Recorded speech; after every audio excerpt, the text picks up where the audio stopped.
Hello, and welcome to another live stream bonus from Save Your Sanity podcast. I'm Dr. Rhoberta Shaler, and I'm here with my friend and guest, Laura Rubinstein. And today we're going to be talking about things that are really pertinent to the moment.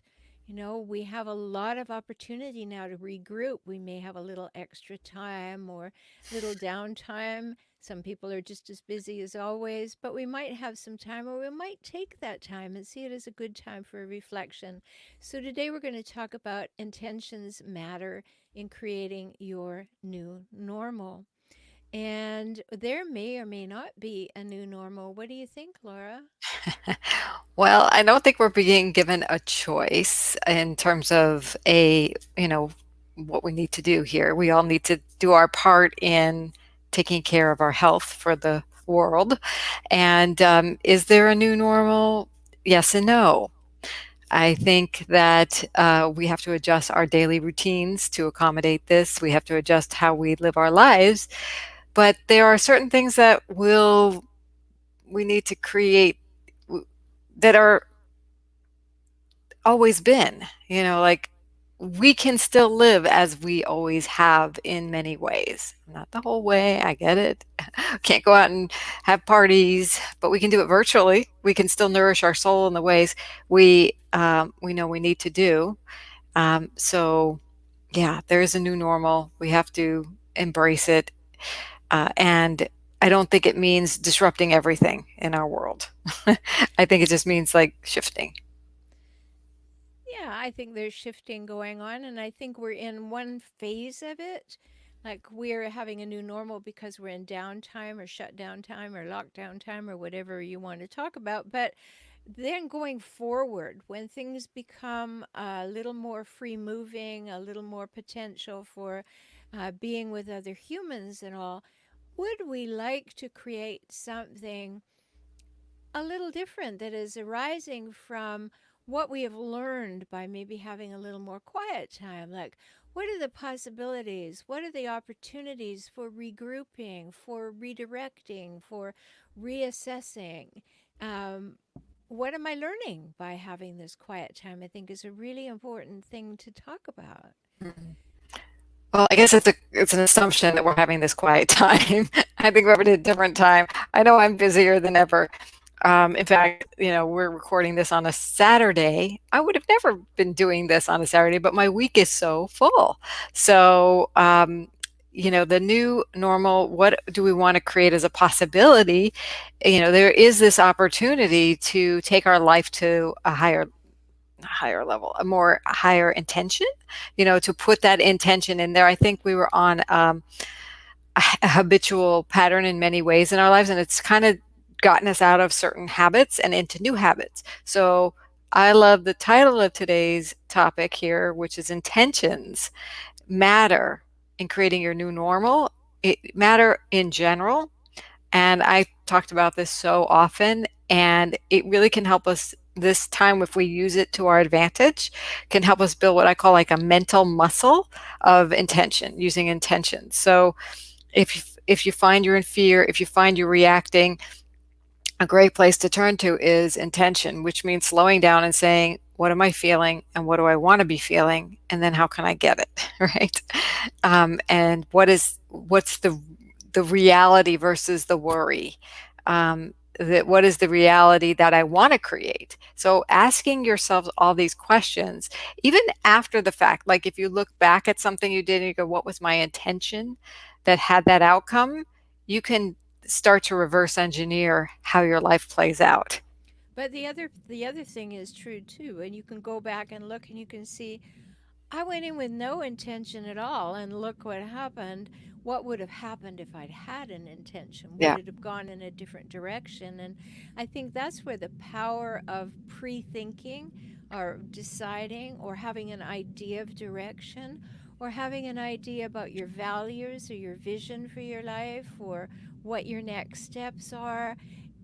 I think this is opportunity. This I know I'm as busy as always, if not busier too. So I know what you're saying, but I also find that I'm thinking a little bit differently. Like, okay, I'm cooking more than usual, do I want to stay in that way or do I not? It was causing me to think about things that will be, all right, I'm doing it now because really I have no choice. Would I continue doing this? Is this what I want to do? I think that's excellent. Take a look at each area of our life that has changed and say, is this going to be my normal going forward? Like, do I want this? I can relate. I'm speaking with family over Zoom that is across the country more than I would just pick up the phone previously. And now that we all are trained up on this technology, what could be the new pattern that really supports the connectivity between family and friends and colleagues and whoever across distances, even that you would not normally even see anyway. So I think there's a lot of possibility for relationship deepening, relationship Mm. connection. And again, that's part of the oh well, now how do I fit that into my life? Because I didn't have the time for that. So it's like there is a lot of thought to go into that. Like, okay, if I want to do this more connection, it's gonna take more time. But on the upside, if you don't have to travel somewhere to do it, you get that time back. Like I was having a conversation with a friend who's goes to a lot of meetings, and she was always in the car, and I would say to her, "Don't your people ever use Zoom?" And Right? she said, "Oh no, they're really technology averse. They won't use it." Well, now they've had to use it, and she got back all of this travel time. Yeah. And, it was just astonishing how much time goes into, oh, I've got to get in the car. I've got to take this. I've got to do that. Oh, I'm on my way. I might as well do these three things. And all the time was just going whoosh right out of her life for one meeting. And Yeah. now that doesn't happen, And I, right? So, yeah, that's mhm. awesome if, for someone who's gone out a lot to meetings. I think this is also a great soul searching time in through exploration. I'm someone who learns about myself by pushing buttons, by like on a computer. I don't mean by pushing people's buttons, but I mean by like actually trying things experientially. So I'm going on a lot of different Zoom meetings to really see, does this feel right? Does that feel right? Is this right for me? Is that right for me? Like what part is of me is being nourished and what part of me is like turned off from this, and trying not to be Mhm. too judgmental, but just really being tuned in to Yeah, aware. aware of how am I responding to this. Is this sometimes when we respond like with a resistance, is like, do I need to actually stay with this resistance and see if there's something to get through on the other side of it? Sometimes it's Hmm. like, no, that's really not for me, I'm not ready for that, or it's just really not for me, period, for now, or ever. But I think it's an opportunity that we have this time of no travel, right? That some of us may have more time to go on Zooms, to find different people talking about different things and see what's really nourishing to us. Because I think before this time, I don't know about you, but I probably even said to myself, gosh, I wish I had more time to meditate, or I had more time to myself to take a breath. I had more downtime. Some people say, I wish I had more downtime. Well, okay, great. Now we have the downtime, sort of. I don't really feel that, but we have the isolation, time, or the physical distancing time. So maybe there's a little more time to say, okay, what is it that downtime means to me that would be best, and where can I take it? And maybe it doesn't mean getting on Zooms. It might be, I really do need to get on Zoom because I feel like I'm living on it. Well, yeah, I think that's true. And I think also we learn things about ourselves where we said, if only I had more time, I would meditate more, I'd have a cleaner kitchen, or I'd do this or that. Now we find out, was time the real factor? Because that makes such a good story. I would do it if I had more time. Okay, you're handed the time. I still don't do it. Learn something about yourself. I think that's very important to just say, okay, it wasn't about time. So let me go a little deeper and find out, what is it about? Maybe I really don't care about that cleaner kitchen. Maybe I don't I'm afraid to meditate. Maybe I need to look what's underneath that and see, Okay, that really, I was telling myself a lie. I really don't want to do that. It's not that important to me. So let's stay with the topic of intentions and let's talk about why is it so important to know that direction, to have pre-thought what you think you'd like to have happen or how you would like to manifest in life. Because I think if we don't pre-think, we fall into two categories: reactive, and sometimes our reactions are not always as happy as we'd like them to be. You know what I mean?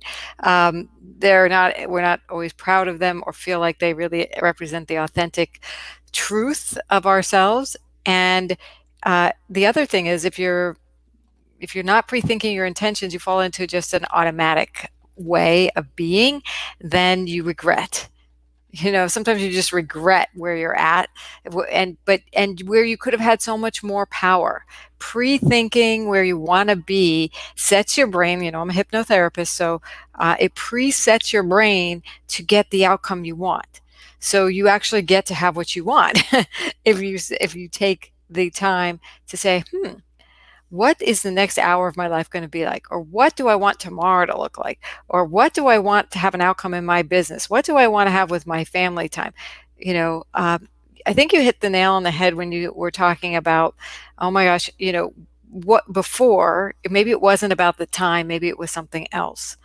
It was really, I was talking to a professional organizer friend of mine, and she said, people don't clear their clutter during this time a lot of times, and they don't understand why. It's because your clutter is serving another purpose. It's kind of an excuse or an energy drain that is keeping you away from what you're afraid of. Like you said, might be afraid to meditate, so the kitchen's still dirty so you can't meditate, right? you know there's a reason for it. And then, oh, I didn't get to my meditation because I couldn't even get to my kitchen, right? So Yep. you keep it in place to avoid things. And so now's a good time to say, what are you avoiding? And be really gentle with yourself, because the only way you're going to break through and create an intention, actually manifest that, and actually allow yourself to set it, is to be kind to yourself. So I think Right. kindness comes into play. And I want to pick up on that second thing that you said because we don't want to forget the fact that we might go on autopilot, that we may not rethink something, we may not reconsider it, we may not even grow it up. It's something that we've always done, and so we just do it. Or somebody taught us when we were 7 that this was a really good idea or a good way to do things or a good pattern to be in, and we've never really rethought it. So we're running on autopilot. So this is the moment to maybe take out all the toys in your repertoire, all the thoughts and feelings and habits and everything, and say, where'd I get this stuff? Who told me it was a really good idea to do that? Do I believe that? Is that okay with me? And if it isn't okay with me, hey, this is the moment to change it. You can go in a different direction. I've been doing funny things that I've thought about, like I need a hook over here to put my car keys. Well, I never quite got one. And, what can I do to make my life easier? And that's been something that I've been able to focus on because I want to spend my time doing what I do. My work floats my boat and flips my skirt. I like to cook. I'm not sure I like to cook this much, but I like to cook. So, I do cook regularly, a fair amount. But okay, maybe I don't like to cook this much. So, the fact that I have an instant pot and I can cook things that last for a couple of days, all right, that works for me. You can figure things out. You have enough time to maybe figure out a system or two, which might facilitate things like, I mean, who knew I could be so excited about having a hook for my car keys and rather than leaving them on the kitchen counter, right? Yeah. And so I like the idea of, how do we jumpstart ourselves out of autopilot? And what Mm-hmm. you're alluding to is you're trying new things. You're cooking more, you're using your Instapot more, trying new recipes, right? So can we catapult ourselves out of an autopilot situation into a new normal intentionally, right? So I think it's looking at our lives, and you were talking about how do we identify what we need to shift? Because it might be like deer in headlights to just say, oh yeah, what do I want the new normal to look like? But what is it in your life that is agitating you right now, right? Mm-hmm. It might be a great good question that you've been putting up with that you might be able to take some control over. So, not over somebody else, but you have the power and the control to change Mm-hmm. something in your world. So it's time to, as one of my our colleague in the Women Speakers Association said, it's time to get in the driver's seat of your life. This is a really good time, and intentions do that. Looking at your life and right now and saying what is slightly off, right? What Mm-hmm. is not kind of feeling right on, and be willing to try new things, because why not? If you have the time, or if you have the invitation and you can make the time, try it. I mean, we're in a protective space now. We're all staying safe. So it's a safer, hopefully, it's a safer space to do so. I know you Yeah. talk a lot about people who are not in safe spaces at home, but if you can find that safe space, then you can use intention to your benefit, get in the driver's seat and start shifting into a gear that you love. Yes, and I think that, these bonus sessions, these bonus live streams for Save Your Sanity are going back and revisiting with guests who have either been on my Emotional Savvy or my Save Your Sanity show. So when I was thinking about Laura, I was going back to we had two sessions, one on why focus matters in relationship, and another one on learning to say no. So I kind of conflated this into what we're talking about. And I want to add something to the conversation because you alluded to it, Laura, and that is, um, what are your energy leaks? This is a moment to find out, what do I do that I don't have to be doing? What am I putting off doing that? Haven't you all had, or am I totally alone in this? That you've looked at a task and you've looked at it and you've avoided it and avoided it. And when you did it, it took 15 minutes. Yes. It happens all the time to me, Roberta, and and sometimes it's just avoiding it for 2 or 3 days, but it seems like eons, and then I get it done, and it's just like it almost Why? isn't worth it.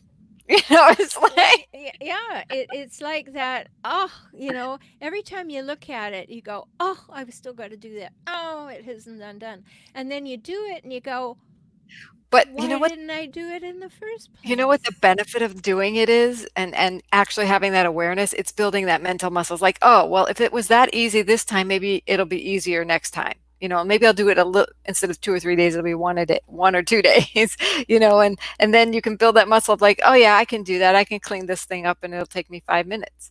And duh, okay, it's done. It's not going to be an hour job, it's a 5 minute job.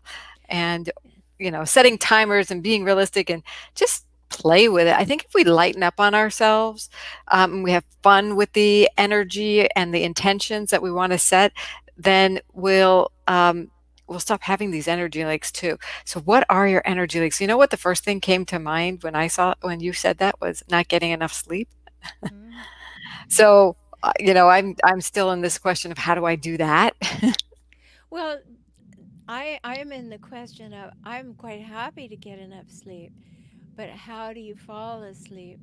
Like, I have had to do this whole thing.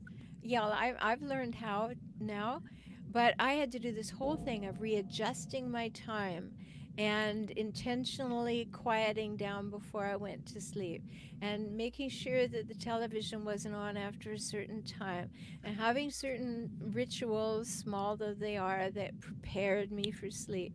All the things I'd ever read about, sometimes I'd done, and then I find that I'm getting a great deal of comfort from listening to solfeggio music, which is just, many, many, many intentions in the music, embedded in the music. You can choose them, but it just allows your brain to go into a place where it's supported by the music and it is working on you subliminally, which I like. That's beautiful. I love that idea. And I have a gift that people can get at reenergizenow.com that is a free 15-minute guided relaxation. So if anybody's having the trouble falling asleep or wants to just take a little power nap, the reenergizenow.com is a nice little mini, what I call a mini vacation. So that's a something I've had for years that is really seems appropriate right now because you can take a vacation in your mind for 15 minutes and it's really powerful. Our minds are so powerful. I think that's what we're talking about today with the intentions. It's using the power of your mind to get in the driver's seat to create your new normal as you want it. We could create a new normal any day. We're just being invited to do so, or maybe not invited, we are just being confined to do so. Well, I talk about a deep breath being the least expensive, most luxurious mini vacation on the planet. Indeed, indeed. So, that's another thing. It's like you were talking about. There are things that we can do that re-energize us, that calm us, that allow us to come and be present.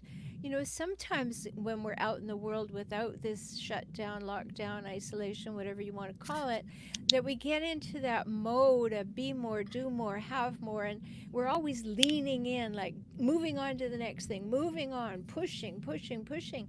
And right now, we might be able to get into the present moment. What a concept. Yeah, like Be we here get out now. to the That is more applicable than ever, I think, to just get into the present. Because if you get too much into the news or you get too much into some binge watching of something, you're not in the present moment. And, the present moment is pretty delicious, like you said, the luxuriousness of it, if you allow yourself to be with it, and not with the news and not with the gaming or the audios, the videos, whatever. But wow, like what, like we have space we can create. Yeah, and I think also we don't have to get into all or nothing thinking. We can watch a little bit of news, Yes. not a lot of Yes. news. We can, we can do things in small amounts and find out what calibrates well for us. If you get really agitated and annoyed and angry and watching the news, that was too much. Yes. Step away from the TV. I was not Yes, advocating nothing, it. but taking care of yourself means monitoring, your input. I'm thinking about how many people have been talking about they've been doing exercise classes online. They've been doing paint. I just came from a painting class online, and it really helped bring me into the moment. So doing activities, if you're not a solo person, you want to do them with other people, you can absolutely do that. That still bring you into the moment, but you're being with yourself, doing, creating something, or moving your body. It's really, really wonderful. We can still Yeah. create the new normal out of what we love to do. Like I used to go to a ceramics class. Now I did a painting class. I used to go walking. Well, I still go walking, but we go on the beach. Now I'm going to an exercise class on Zoom. Right. And all of these things that are choices and recognizing that you were saying build your mental muscle. Well, that mental muscle includes just saying, oh, I looked at all the things and I choose this one. And I used to do that, but I don't remember choosing it. I kind of got into it somehow. But there's a refreshing aspect to it to say, no, I want to do this. Or I'm going to intentionally do that and make it part of my life from now on because I like that part. And, you know, I had dinner the other day with a friend on Zoom. We prepared our meal, we brought it, we sat down and had it as though we were across the table from one another. And it was lovely. It was very intentional. What time should we have dinner together? We cooked so we'd be ready for that time. We sat down with it. It was lovely. And sometimes we just do things on autopilot, as you said, but sometimes we've never reconsidered our habits. We've never reconsidered our use of time. We're just so busy doing what we've always done that we forget that we could do something different. And sometimes, as Einstein said, it's kind of insanity to do what you've always done and expect a different result. Well, this is a moment for figuring that out, and I think that that's important. So Is there anything else that we need to put into this so that people would just get inspired to think about what they're creating? I want to let people know that you have the power. You absolutely have the power to create what you want. You know, I've created these feminine power cards. If you don't remember your power, these power cards will help you remember, and they're just little practice principles and practices. One of them is about conscious choice, and that making conscious choices is your, it's like your superpower. And using intentions with that conscious choice, I Mm-hmm. mean, you can create what you want in your life, and create the life that works within this construct that we're in right now, and will you can sustain and keep evolving as we get into, you know, back to a normal, Mm-hmm. interactive society physically.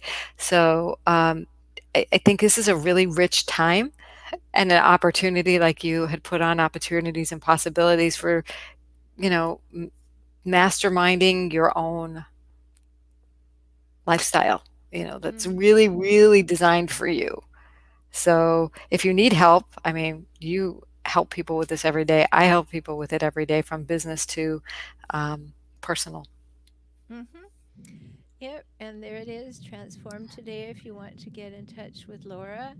And if you'd like to get in touch with me, it's transformingrelationship.com. So you can find those two things, obviously, um, and it makes it easy. So I just want to say too, for those people who may find that they're at home with a toxic person, somebody that they're walking on eggshells, which is no way to get your exercise, right? Uh, and because of the 24/7, when you're with a hijackal, a toxic person that I talk about a lot, um, it's important for you to realize that, oh, I can just observe right now. There's not really much I can do because they're there. Know that their raised level of anger and anxiety is because they hate not being in charge. They did not decide to stay home. They did not decide not to be able to go to the store. They did not decide to have you and the children home with them. And they're very angry about that. And you know you're the likely and closest target. And so I just want to remind you that that is the case. If that's the case, this is a really good time to be thinking about your next best steps. Just today, I put up a graphic on Facebook. You can find my Facebook page at Relationship Help Doctor, and it generally says, are you staying in a relationship in order to be able to say you are part of a we? Mm, Well, that's a great question. If you find yourself wanting to stay part of a we, even though you know you're in a dysfunctional relationship and it is being shown to you clearly every few minutes at this time, that's important for you to think about. So you could go and find me at Transforming Relationship. You can find Laura at transformtoday.com. And we love to walk with you. Laura and I have a show every 2 weeks. You can find us on Facebook. It's called Transform Your Relationships Live. You can find us there. You can subscribe. You'll know when we go live. They're on my YouTube at For Relationship Help. That's the name of my channel. We've been doing it for years, so there's lots there to watch. And to your point about this is a great time to be learning things online, I also want to say this is a great time to familiarize yourself with podcasts. hmm There is so much there for you, and maybe you haven't really felt like you could get into it and figure out what you'd like. This is a great time to do that too. So, thanks for being with me, Laura. Thanks for having me. Always a great conversation. Keep It's intentional, everyone. it is always a great conversation. And this is a bonus of Save Your Sanity Podcast. So go over to saveyoursanitypodcast.com and you'll find over 100 episodes there just to keep you busy and get you started on podcasts. So, as Laura said, stay intentional, know that you have that power, and think about, who do I want to be? How do I want my life to go? And for every little bit of energy you use, ask yourself, what do I want as a result of this exchange? Talk soon. Bye bye.